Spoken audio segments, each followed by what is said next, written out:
Hello, and welcome to Top Story Daily Edition. I'm JNS Editor-in-Chief, Jonathan Tobin. Thanks for joining me for another discussion on the most pressing issues in the Jewish world. Please like, subscribe, and give us good reviews when you listen to the show. Now let's get started. In a city packed with cynical opportunists, few people in Washington can match the cynicism and opportunism that are on display when Senator Charles Schumer speaks.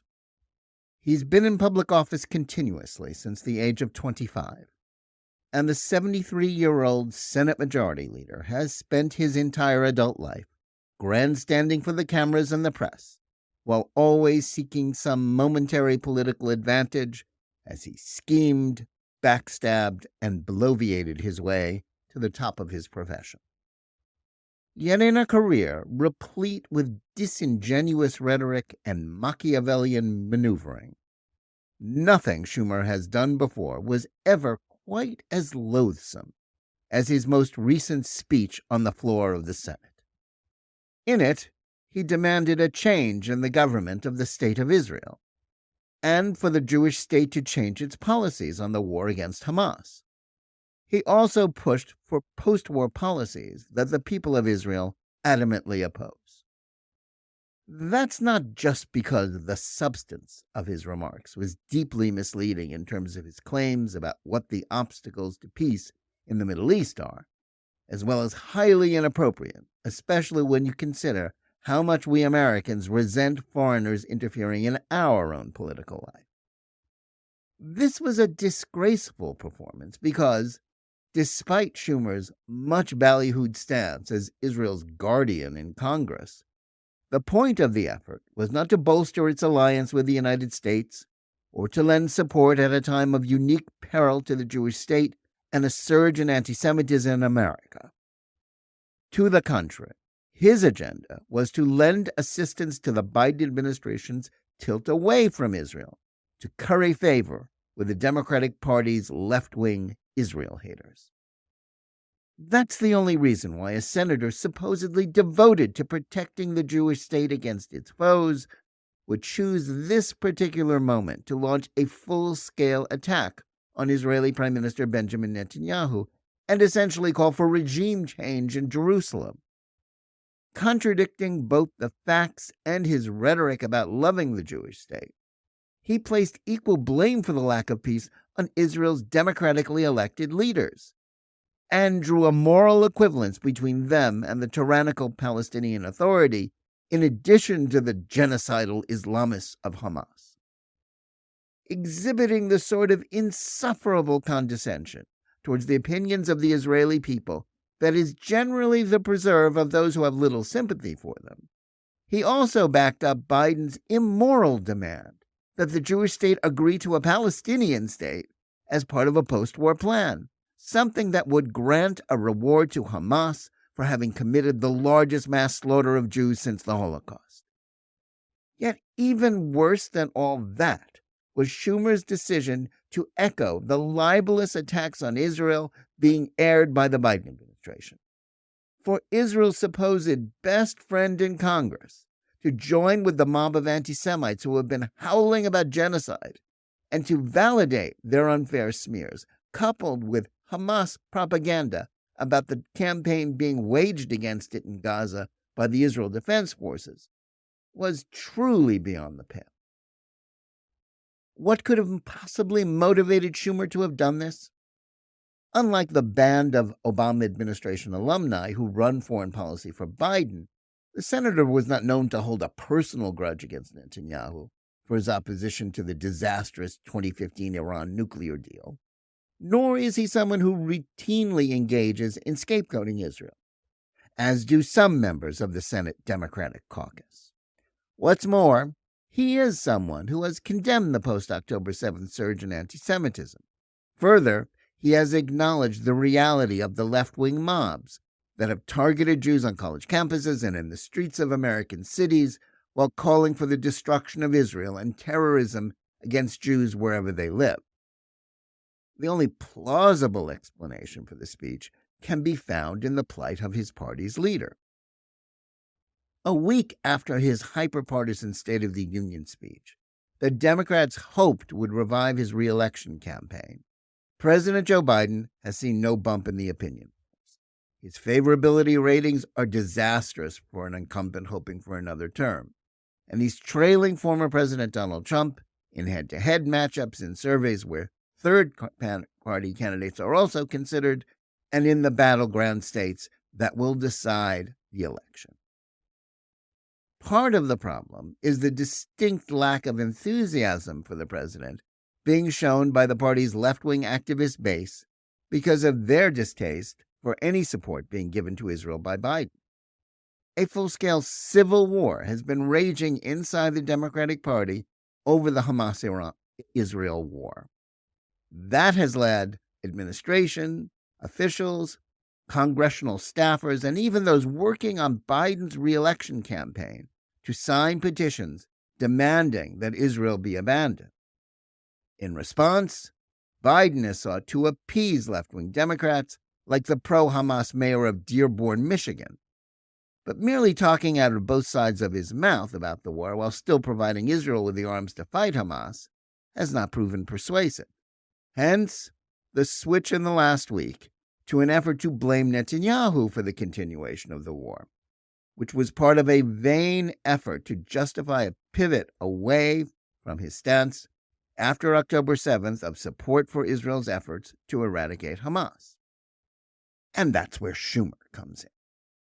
As anyone who has covered New York politics in the more than 40 years during which the Brooklyn native has served in both the House and the Senate, Schumer never tires of telling Jewish audience that a Hebrew translation of his name means shomer, or guardian. That makes him, he likes to say, a guardian of Israel, a line that is followed by a solemn pledge that he will ensure that no harm comes to the Jewish state on his watch. Leaving aside the dubious nature of his linguistic claim, and whether even an ardent pro-Israel senator should be speaking in a way that validates dual loyalty smears, this particular piece of shtick has become his calling card for Jewish voters. That stance was already called into question by his devious behavior during the debate about Obama's Iran deal. He declared his opposition to a measure that empowered and enriched Israel's most lethal enemy, but then undermined it by declaring that he would take no actions to try to persuade any other senator to join him, thus ensuring that his stance would be seen as meaningless. That helped guarantee the passage of Obama's policy while also doing no harm to his plan to become Senate Democratic leader in the next Congress. That stance made it obvious that the only thing that he has ever been the shomer of is his own unquenchable ambition. That is the proper context for understanding his speech, which doubles down on Biden's effort to blame the prime minister for his decision to back away from Israel. At the heart of this dilemma is the way a false narrative about the IDF committing genocide based on the lies of Hamas, a terror organization, has not merely been spread by a corporate media that is deeply biased against Israel, but is being validated by statements by Biden and now Schumer. While the senator paid lip service to the basic truth that the Palestinians have rejected peace and started this war with attacks so barbaric that many still refuse to believe them, that apparently proved the setup for a series of smears against both Netanyahu and Israel. For Schumer to claim, as he did in his speech, that preventing Palestinian casualties should be a higher priority for Israel than defeating Hamas is, despite talk about supporting its right to self-defense, to articulate a policy that would prevent it from exercising that right. To say that it is causing a humanitarian catastrophe and that it is falling short of upholding Jewish values honored by diaspora Jews like him is both deeply offensive and a brazen falsehood. Schumer knows that the Israel Defense Forces do far more than any army, including that of the United States, to prevent civilian casualties. And he also knows that Hamas, not Israel, is responsible for everyone harmed in this war. The speech's analysis of the problems of the Middle East also puts him squarely in the same camp as the very same Israel bashers that he has previously denounced for legitimizing anti-Semitic attacks on Jews. The notion that October 7th was part of a cycle of violence that Netanyahu will not act to end is just as wrong. It is a deliberate misreading of what has caused the Palestinians to reject numerous offers of peace and statehood and to launch terrorist wars like the one that began 5 months ago, with Hamas's spree of murder, rape, torture, and kidnapping in 22 southern Israeli communities. His advocacy for a two-state solution that would guarantee that Hamas, which, contrary to the mendacious claims of both Biden and Schumer, does have the support of most Palestinians, survives, doesn't just so much put him at odds with the prime minister as it does with the overwhelming majority of Israelis, from one end of the political spectrum to the other. They know firsthand what happens when Palestinian terrorists are granted power. Retrying that experiment in Judea, Samaria, and Jerusalem would not be so much ill-advised as suicidal. For Schumer to essentially echo the claim that there is some sort of moral equivalence between Netanyahu and his democratically elected government and the undemocratic Palestinian leadership that seeks the destruction of the Jewish state and its people is as malicious as it is wrong. But the problem here is not just that Schumer is playing Jewish wingman to Biden. Shifting the blame for the war and the problems with the United States solely on Netanyahu is a way for the pair to signal their party's activist base that they are on their side. Democratic activists hate Israel because of their indoctrination in critical race theory and intersectionality, which holds that Israel and the Jews are guilty of being white oppressors. These progressives will never be satisfied with Biden's even-handed stance, though Democrats hope that it will be enough to convince them to turn out to support Biden over Trump in November. Schumer towing this line gives Biden cover with pro-Israel voters who would normally decry any American leader buying into this kind of false moral equivalence. Yet what made Schumer's speech truly newsworthy and appalling was his open call for a change of government in Israel. While he claimed that he only wanted to give Israel's people a choice, they gave the current coalition a clear majority only 16 months ago. It's been a stormy term for Netanyahu, and the fact that the October 7th disaster happened on his watch may ultimately end his political career. But even though Americans, like Presidents Bill Clinton and Barack Obama, have been trying to interfere in Israeli politics for decades, never has a U.S. official been so brazen in demanding that Israel's democratic system bow to Washington's wishes that it produces a government more amenable to the diktats of the White House on the Palestinians and Iran. This isn't merely hypocritical, given the nonstop bleating of Democrats over the past 8 years about Russian efforts to intervene in U.S. elections. Schumer thinks that Netanyahu should condemn Israeli politicians who are part of his coalition, like Itamar Ben-Gvir and Bezalel Smotrich, because of their supposed extremism. But has Schumer done the same to the anti-Semitic extremists in his own party of the left-wing squad, or sought to expel its members from Congress? The damage Schumer is doing to the U.S.-Israel relationship is evident from the condemnations that his speech has received across the board from Israelis, including Chief Netanyahu rival Benny Gantz.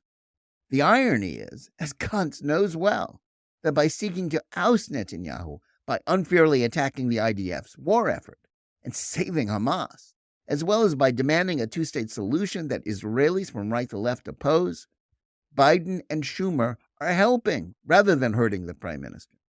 They are making new elections, something that is not going to happen in the middle of a war anyway, even less likely than.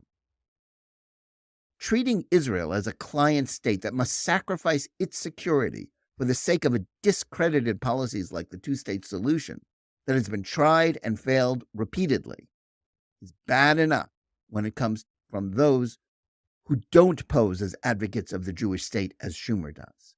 Yet his stance is rooted entirely in partisan political interests rather than principle. This is one of the most perilous times in Jewish history, when Jews are being attacked for backing Israel and others are fighting and dying to ensure that the Jewish state will live. For Schumer to speak in this disgraceful manner and to undermine Israel in wartime for the sake of helping Biden hold on to office is a decision that should permanently associate his name with that of betrayal and dishonor. Thanks for listening. Please remember to tune in every day for Top Story Daily Edition and every week for the full hour-long JNS TV program. Whether you're listening to us on Apple, Google Play, Spotify, or any of the other podcast platforms, or on the JNS YouTube channel, please like and or subscribe to Top Story. Click on the bell for notifications, and give us good reviews. Please write to us at editor@jns.org and let us know where you listen or watch the show and what you think about it. And remember, keep reading and thinking for yourself.